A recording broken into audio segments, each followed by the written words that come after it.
नहीं है। मैं परसों उचाना में था किसी कार्यक्रम में, और इस कार्यक्रम के निमंत्रण के लिए जो साथियों ने मेरी वीडियो डाली तो उन्होंने कहा कि स्वामी जी आपने वहां इतना बड़ा कार्यक्रम रखा हुआ है, ये तो पूरे देश की सारी खाप पंचायतों को रखना चाहिए। आपको जानकर के खुशी होगी कि आपके इस कार्यक्रम के रखने के बाद कम से कम इस हरियाणा की जो 6 बड़ी खाप मानी जाती हैं वो भी अपने अपने सम्मेलन आयोजित करने जा रही हैं। यह इतिहास रचा जा रहा है। आज आवश्यकता एक बात की है, आप लोग बहुत जिम्मेदार साथी बैठे हैं, मेरे से उम्र में भी बड़े हैं, आयु में भी बड़े हैं और पदों में भी बड़े हैं। यहां आज के इस कार्यक्रम के 2 उद्देश्य हो सकते हैं। एक उद्देश्य तो यह है कि हम सबका मिलना जुलना हो गया, गीतों के माध्यम से मनोरंजन भी हो गया, हम वापस चले जाएंगे। दूसरा उद्देश्य यह है कि इतिहास में पहली बार पूरी कुंडू सरदारी इकट्ठी हुई है। आइए बैठ करके उन मुद्दों के ऊपर बात करते हैं। हमारे सारे के सारे नेता यहाँ उपस्थित हैं, चाहे कोई राजनीति में है, चाहे कोई सामाजिक जीवन में है, चाहे कोई खेल के क्षेत्र में है, चाहे कोई प्रशासनिक अधिकारी।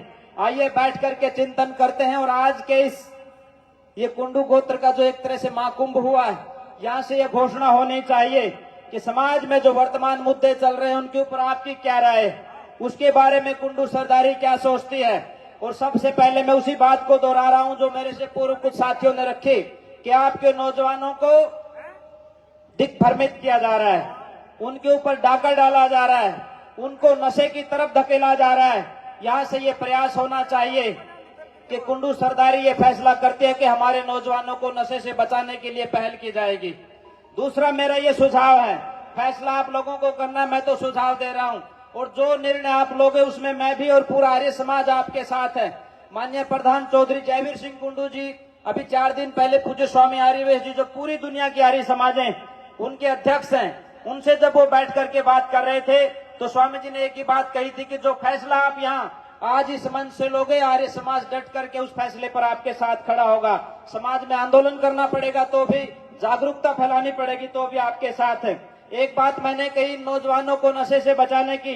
दूसरी बात, आज समाज में जो बहुत ज्यादा तेजी के साथ चल रही है, हमारे नौजवान बच्चे शादी करने के बाद 1-2 साल के बाद तलाक की समस्या आती है। जब तक उनकी काउंसलिंग नहीं होगी, उनके साथ बैठ करके विचार विमर्श नहीं होगा और उनके समझौते आपकी टेबल के ऊपर नहीं होंगे तो वो परिवार बर्बाद हो जाएंगे। उनको बचाने की आवश्यकता है। अगली बात मैं कहना चाहता हूं, सरकार एक बहुत खतरनाक कानून लेकर के आई है जिसको लिव इन रिलेशनशिप कहते हैं, कि बिना शादी के भी कोई संबंध बना करके रख सकता है। इसके खिलाफ भी आपको काम करने की आवश्यकता है। सरकार कानून क्या बनाएगी वो जानती है, लेकिन हम लोगों को जागरूक करें कि ये सैद्धांतिक रूप से अच्छा नहीं है, ये नैतिक रूप से अच्छा नहीं है कि शादी किसी के साथ हो और संबंध किसी के साथ हो और कानून उसको इजाजत दे।